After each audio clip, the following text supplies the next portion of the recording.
All right. Hello, happy Monday, and welcome to the Newsmax Daily for August 12th, 2024, as we get back to business.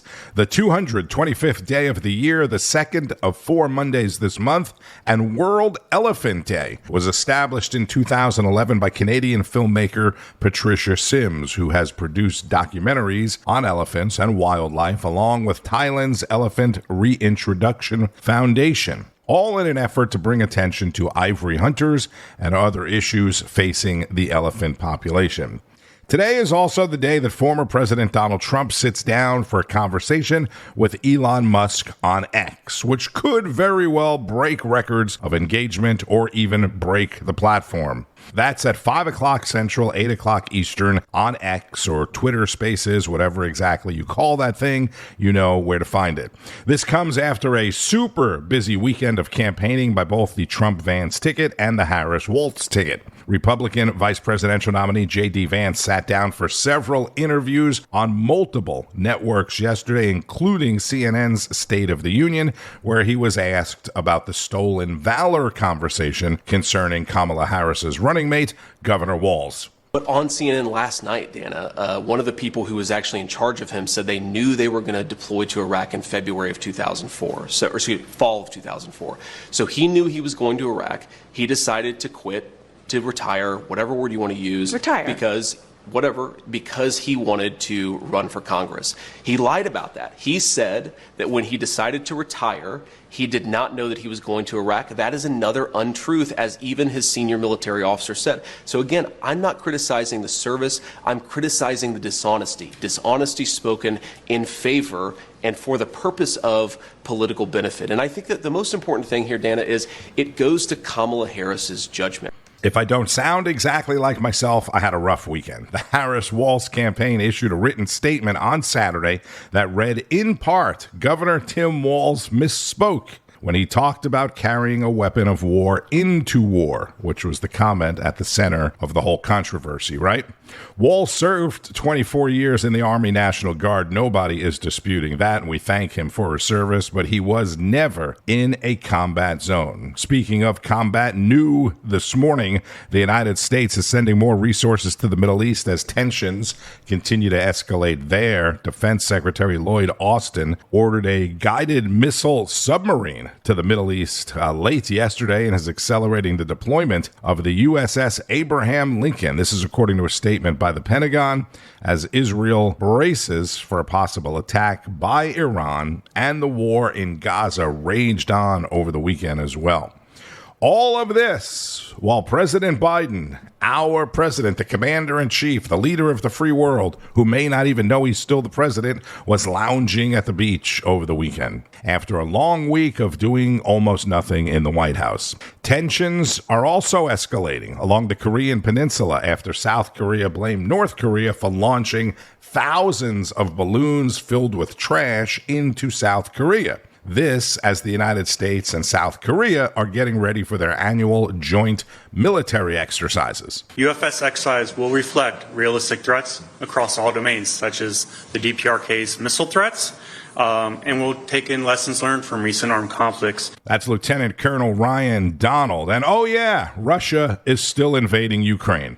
Ukraine is a country in Europe. It exists next to another country called Russia. Russia is a bigger country. Russia is a powerful country. Russia decided to invade a smaller country called Ukraine. So basically that's wrong. One of the many great Kamala Harris moments being highlighted by the Trump campaign. Did you hear about any of this over the weekend? With Joe at the beach, maybe the vice president of the country would mention something about what's happening in the Middle East or Ukraine or South Korea while she's out on the trail. I was traveling over the weekend, which is why I wasn't here on Friday. And thank you as always to the terrific Kay Smythe for filling in. So appreciate that, Kay.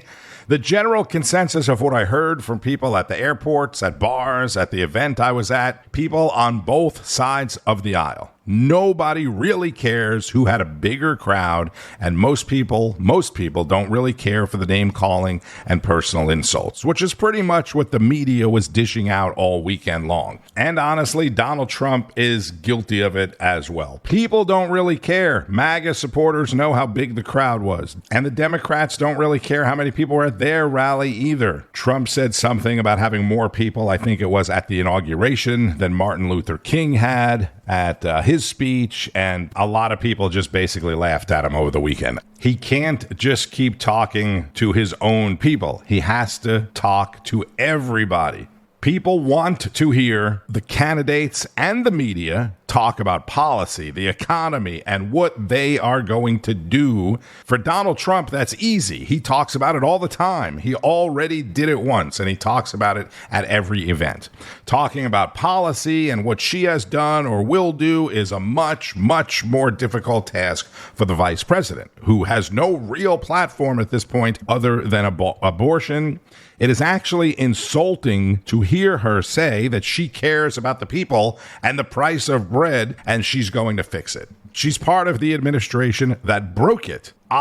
We made everything so bad for you, but now I'm going to fix it. And the media isn't talking about policy, agenda, and accomplishments for the obvious reason, right? Much of the media, in fact, even acts like the last 3.5 years never even happened. And now it's like the assassination attempt of President Trump also never happened. I mean, they dropped that whole thing because it propelled Trump. They dropped that whole thing like a hot potato. You don't hear anything about it. I told you 3 weeks ago when Joe endorsed Kamala that if you thought the media and the Democrats' cover-up and spin of Joe Biden was something, well, you ain't seen nothing yet. I even played a clip of the song. Remember that? But even with that, I didn't imagine that it would be to this extreme and happen this fast. This is Rob Schmitt. Kamala Harris giving basically no access to the mainstream press and continuing to ride this beautiful wave she's on, riding high on manufactured enthusiasm for the most radically left-wing ticket in American history. Kamala and Tim Walz all smiles as they climb in the polls, totally unvetted, with a complicit media that's happy to look the other way as Kamala builds up her campaign and builds up all this enthusiasm while refusing to answer pretty much any questions at all that could damage her approval numbers, because she can't do that.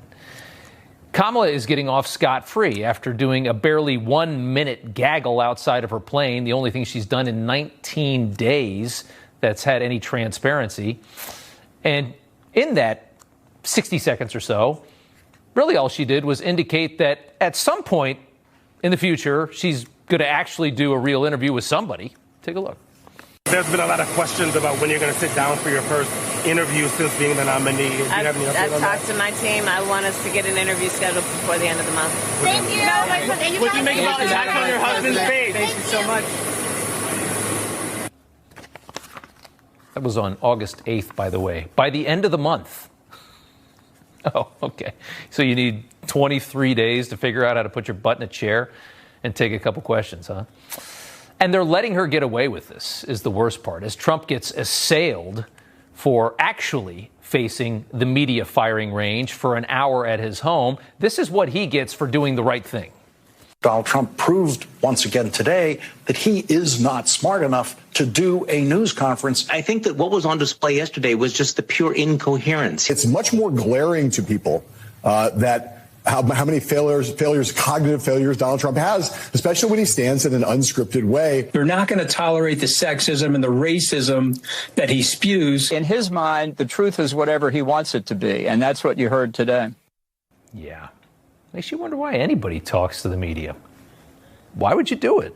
Kamala doesn't have to do it. Where's the upside? Oh, kind of the obligation to the American people. Who cares about them? Talk about power here. Trump's unhinged. He's crazy. Blah, blah, blah, blah, blah. Meanwhile, it appears Tim Walz is writing the headlines for his own tickets coverage. Earlier this week, Walz, a couple times, labeled their run as one of joy. Here it was. Thank you for bringing back the joy. Never underestimate the power of this. She does it all with a sense of joy. I don't know how fake it all really is. Immediately after saying this, we're now seeing joy, or some version of that word, scattered all across the supposedly unbiased media coverage of the Kamala campaign. And we begin tonight with joy. The joy felt by Americans backing the Harris-Walz ticket. You could just sense the power in the hall, and it was the power of joy. From the get-go, you could really see joy and exuberance. You have, on one side, hope, optimism, and joy. You heard, Governor Walz talk about, joy and all that. One side offering powerful, infectious, joyful warrior vibes. And it wasn't just the cable morons. It's all over print coverage as well. CNN calling them happy warriors online. Washington Post, a joyful message. New York Times, joy is fueling the campaign. Oh, it's so positive. It's so wonderful.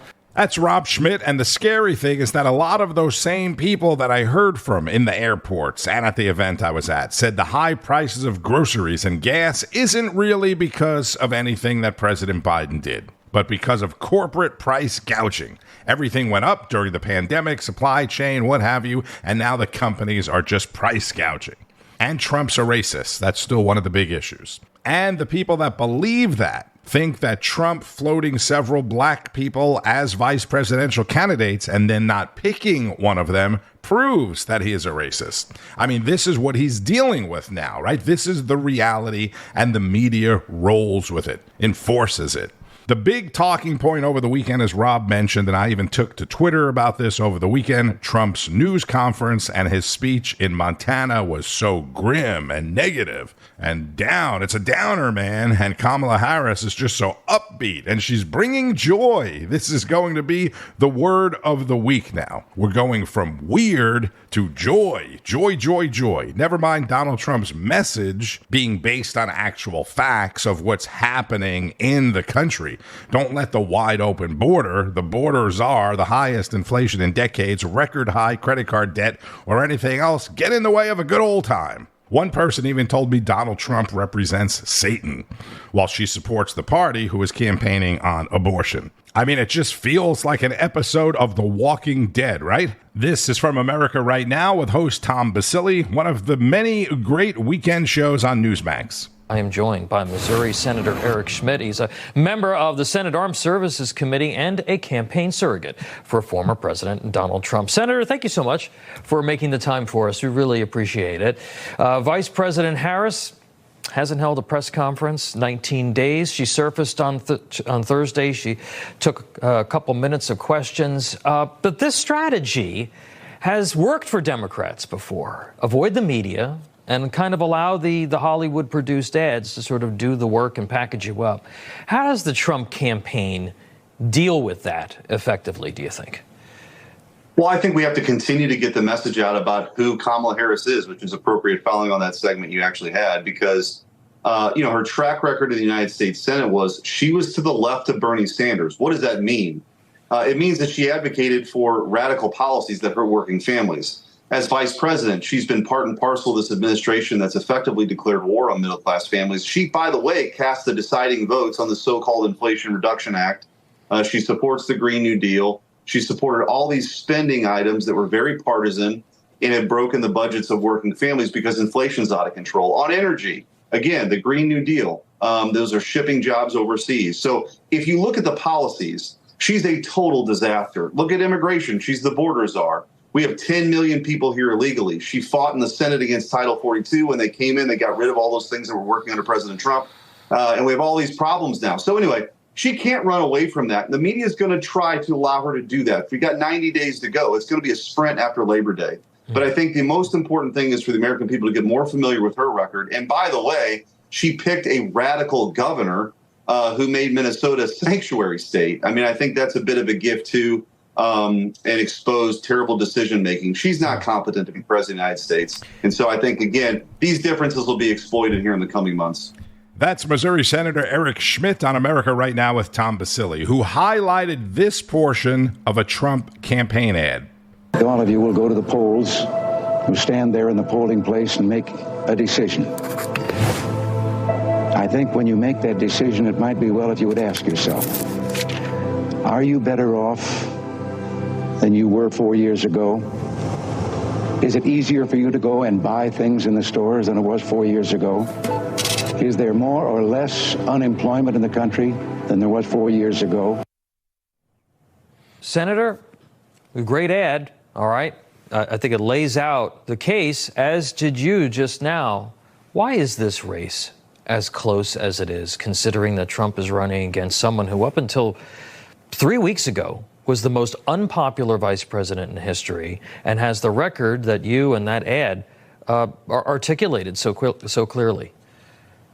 Well, I think you're typically going to have a honeymoon period, right? Anytime you have a nominee. What's unique about this is it happened by way of a coup d'etat. So that's historically unique. She's going to have her convention.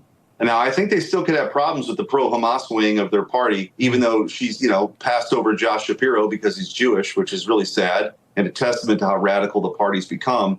But the truth is, she's got a little bit of a bump here, but those are national polls. And you look at other polls, Trump's still winning. So even with this honeymoon period, she's not surpassed him. And what really matters is these 5 or 6 battleground states. And what do they all have in common? They have working families that are struggling. The Republican Party now is a multi-ethnic working class party.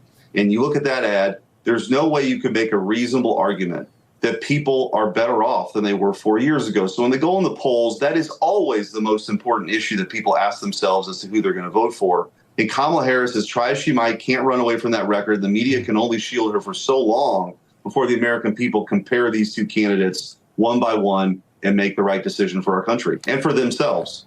Again, that's Missouri Senator Eric Schmitt on America Right Now. That's Saturday mornings, 9 a.m. with Tom Basile.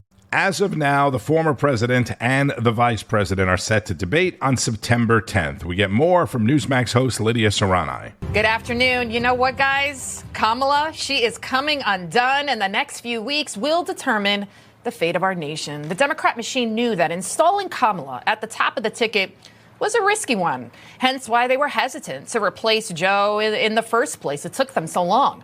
She has a well-known anger management problem. She drops F-bombs. We saw that in the Rolling Stone article. She doesn't like to be told what to do.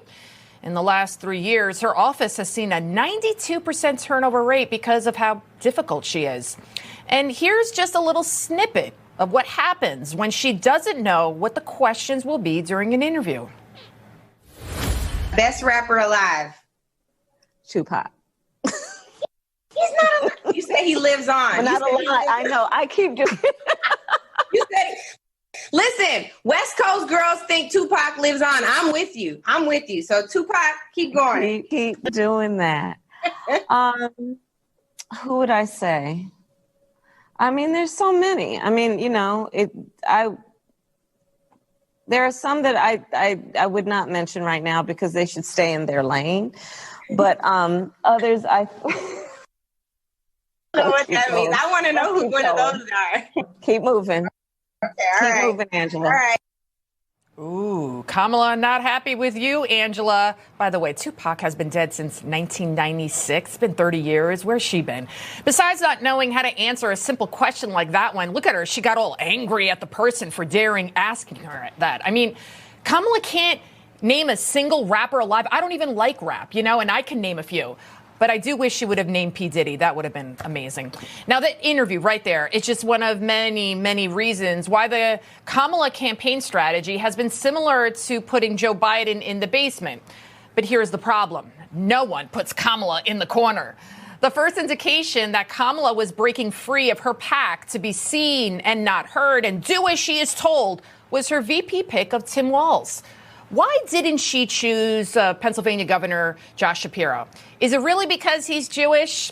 I don't know. Or is it because he's more dynamic than Kamala could ever dream to be? She can't have anyone outshine her. But no worries. This Kamala honeymoon phase is about to be over faster than Joe Biden forgetting where he is. When President Trump debates her on September 10th, he wants 3 debates. She's agreeing to this one. Trump will unveil Kamala for the villain she really is, like the end of a Scooby-Doo episode. The mask of Obama 2.0 will be lifted, revealing her to simply be a vegetable in a pantsuit. Madam Vice President, Donald Trump agreed to 3 debates. Will you be participating in all 3? I've always been on record. I am looking forward to debating Donald Trump, and we have a date of September 10th. I hear he is finally committed to it. I'm looking forward. What about the other 2? Let's make sure we get this photo of everyone. Look right here. Are you really surprised that she won't commit to the other 2 debates? She barely wants to do one. Of course, Kamala is only committing to the ABC News one, a network that's been openly hostile and biased towards Trump. That's Newsmax host Lidia Curanaj on Sunday Agenda. Minnesota Senator Amy Klobuchar was on ABC's This Week and gave us a preview of what the Democrats' debate strategy against Trump is going to be. Check this out. Going to have on one side a prosecutor, and on the other side someone with over 100 felony indictments and 34 felony convictions. So they can say what they want, but I think the facts are going to speak for themselves. Oh, the former prosecutor against the felon. That's what we're going to see. I played that clip of J.D. Vance on CNN at the Open. Vance was also on ABC's This Week yesterday, where he was asked about his family comments and something he said about kids voting. You advocated giving extra votes to people with children, which seems a little... Well, John, it's not a policy proposal. It's a thought experiment, right? Democrats said we should give children the right to vote. Some Democrats had said we're going to give children the right to vote. And I said, well, if we're going to give the rights to the children, then we should actually just allow the parents to cast those votes, right? I trust a parent more with a decision like that than I do, say, a 14-year-old. So it's a thought experiment. There are, though, policy positions behind my view that the country should become more pro-family, right? One thing I learned as a dad is after our second child we brought home, we have 3 little kids, we got these ridiculous surprise medical billings from the hospital because we had chosen an out-of-network provider, of course, at this most stressful of all imaginable moments. I've actually introduced legislation to stop moms and dads from having to go through those surprise medical billings. We want to expand the child tax credit. There's so much that we want to do, John, to make the country more pro-family. And I think it is frankly shameful that the Harris administration has lied about what I actually said. Look, sometimes family doesn't work out for people, and that's okay. But I do think that Kamala Harris herself has pursued some anti-family policies, and that is a problem and something we ought to push back against. So wait, Trump and Vance want to expand the child tax credit. Have you heard anybody talk about that? No. Don't be surprised if Kamala Harris starts talking about it, because all of a sudden she wants to eliminate tax on tips. Wow, what a great idea. And people cheer like she just made that up. Expanding the child tax credit, cutting taxes, bringing energy costs back down, shutting down the border. These are the things the Republicans need to keep hammering home while the Democrats keep talking about abortion. These are the things that people want to hear. So much happened over the weekend. It's a big news Monday. Make sure you keep up with it all on Newsmax, Newsmax.com, and Newsmax Plus for the most complete lineup of all of your favorite shows and guests.